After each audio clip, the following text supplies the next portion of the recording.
अगर मैं इसको वो ज़मीन एज्यूम करूँ जहाँ पे अब हम खड़े हैं और इसको एक परफेक्ट स्फीयर एज्यूम करूँ, ना भी हो तो हम जानते हैं कि ज़मीन पोल से कंपैरेटिवली फ्लैटर है और ये इसका इक्वेटर है। अगर मुझे इस ज़मीन के सेंटर से इसके इक्वेटर का डिस्टेंस मालूम हो which would equal to the radius of this earth, तो हम इस इस इक्वेटर की लेंथ बासानी मालूम कर सकते हैं। अब ज़मीन का जो रेडियस है ये ऑफ कोर्स एक नोन क्वांटिटी है, उसके साथ अगर हम इस अर्थ का इक्वेटर की लेंथ मालूम करेंगे तो ये भी एक नोन क्वांटिटी होगी और ऑफ कोर्स ये बहुत प्रिसाइजली डिटरमिन किया जा चुका है। This is the circumference of equator. मैं रेडियस नहीं यूज कर रहा उसका, डायरेक्टली यहाँ वैल्यू लिख रहा हूँ जो कि है 400,30,173 मीटर्स। मैं इंटेंशनली इसे किलोमीटर्स में मेंशन नहीं कर रहा ताकि हम असल में वो चीज़ ग्रैस्प कर सकें जो हम यहाँ पे डिस्कस करना चाह रहे हैं। अब अगर मैं बिल्कुल इस साइज की एक रस्सी पकड़ लूँ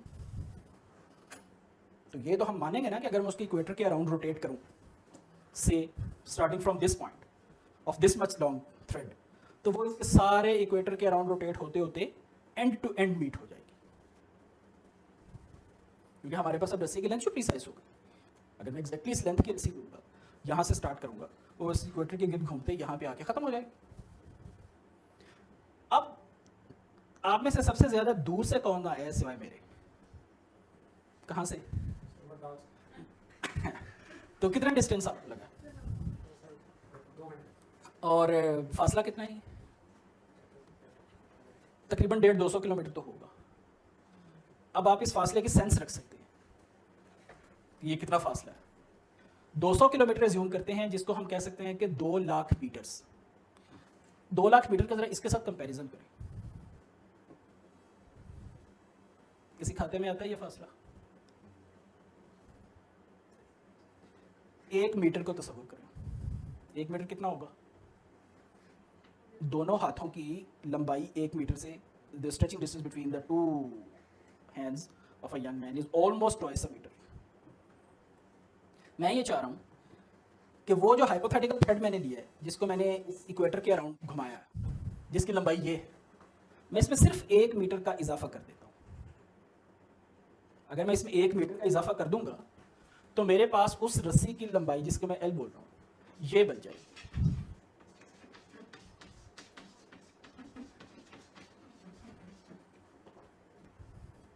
ऐसा ही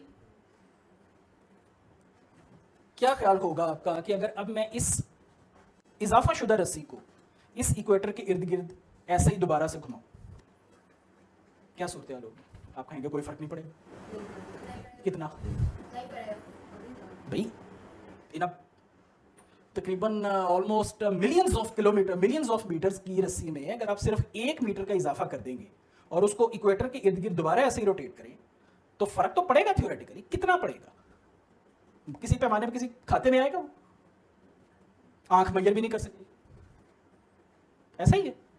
क्या हो अगर मैं आपसे ये कहूं कि वो रस्सी इस इक्वेटर से इतनी ऊंची रहेगी कि उसके नीचे से एक बिल्ली आराम से गुजर सकती है? इमेजिन। मेरा कहना है कि इस 1 मीटर के इजाफे से वो रस्सी इस इक्वेटर के इर्द गिर्द 6 इंच ऊंची रख के सारी जमीन की गिर्द लपेटी जा सकती है। मानने में नहीं आ रहा? Let's do. इसलिए ये आइटम मैंने सबसे लास्ट पे रखा था। Let's do it now. हमें ये जानना है कि दिस इज द अर्थ, जिसका कोई आर है, और उस आर से हमने ये एक सी की वैल्यू निकालनी। ठीक हो गया? मैंने कहा कि अगर इस रस्सी में मैं 1 मीटर का इजाफा कर दूंगा तो ये रस्सी इस इक्वेटर के इर्द गिर्द लपेटी जा सकती है इस तरह कि जमीन की सतह में और इस रस्सी के दरमियान में 6 इंच का गैप रहेगा। इसका मतलब ये होगा कि वो जो इजाफा शुदा रस्सी होगी वो इस तरीके से लपेटी जाएगी और जमीन की सतह में और उसके दरमियान में ये एक गैप होगा, जिसको मुझे प्रूफ करना है कि ये 6 इंच की इक्वल है। ऐसा ही होगा ना? लंबाई होने की वजह से रस्सी जमीन से उठ सकती है ना? बात समझ? मुझे इस इजाफा शुदा रस्सी से बनने वाले इस नए सर्कल का रेडियस कैलकुलेट करना है। अगर तो आर प्राइम या ब्लू रेडियस और इस येलो रेडियस के दरमियान में डिस्टेंस 6 इंचेस के अराउंड आ जाता है तो फिर मैं अपने क्लेम में ट्रू होऊंगा, और अगर ये नेग्लिजिबल आता है तो फिर मेरा क्लेम फॉल्स होगा। ऐसा ही है ना? This is the checkpoint. देखते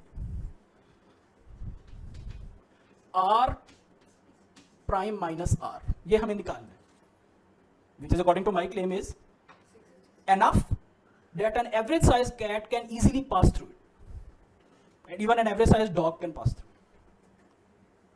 तो इसके लिए हम कैसे काम करते हैं, हम पहले वो जरा टूल्स यहां लिख लेते हैं कि वो क्या है, which is this thing.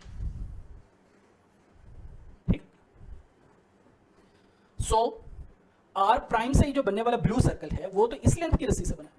So we place C for this thing over 2 pi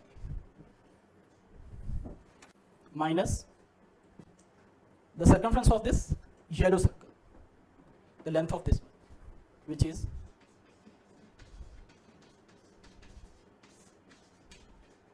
what would be the value of this thing. Mathematically तो इसमें कोई फ्लॉ नहीं है ना, इसकी वैल्यू क्या होगी फिर से. हाँ, अगर आप पाई को एक्जैक्टली 3 एज्यूम करें तो, but it is 3.14. So use 3.14. This would become 0.16 meters because all the distance we are measuring in meters, and this 0.16 meters is equal to 16 centimeter. What is the length of a scale in centimeters? 30. And what would be the length of 16 centimeter scale? Slightly greater than 6 inches.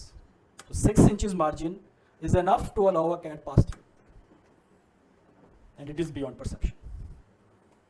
अब मजे की बात जानते हैं क्या, कि ये relationship मुझे बता रहा है कि ये नंबर कोई भी हो, ये नंबर कोई भी हो, if this is greater than this number by only 1 unit, the answer will always be this thing. मैं यहां पे सूरज का डायमीटर भी डाल दूं तो भी यही आंसर आएगा, पूरी गैलेक्सी का डायमीटर डाल दूं थ्योरेटिकली तो भी यही आंसर आएगा. I myself have measured this thing using a football. Football के अराउंड भी उसका डायमीटर लेने के बाद भी अगर आप एक्सपेरिमेंट करें और उस रस्सी को 1 मीटर की लेंथ के साथ रोटेट करें तो गैप ऑलमोस्ट 6 इंचेस के अराउंड आता है. यानी कि अगर हम इस ग्लोब के अराउंड एक रस्सी ले लें जिसकी लंबाई फर्ज कर लीजिए कि 1/2 मीटर होगी, अगर उस 1/2 मीटर में मैं 1 मीटर का इजाफा करके 1.5 मीटर्स कर दूं और फिर इसके अराउंड रोटेट करूं तो इस ग्लोब की सरफेस से लेके उस एलोंगेटेड थ्रेड के दरमियान का जो डिस्टेंस होगा वो अराउंड 1/2 फुट या 16 सेंटीमीटर्स के अराउंड. और ये डिस्टेंस इस ऑब्जेक्ट के साइज पर इंडिपेंडेंट है. मैं यहाँ पे सूरज भी रख दूं और उसके अराउंड एक थ्रेड लपेटूं और फिर उस थ्रेड के अराउंड में 1 मीटर का इंक्रीमेंट करके दोबारा से लपेटूं तो वो सूरज की सरफेस से अराउंड 16 सेंटीमीटर ऊपर रहेगा.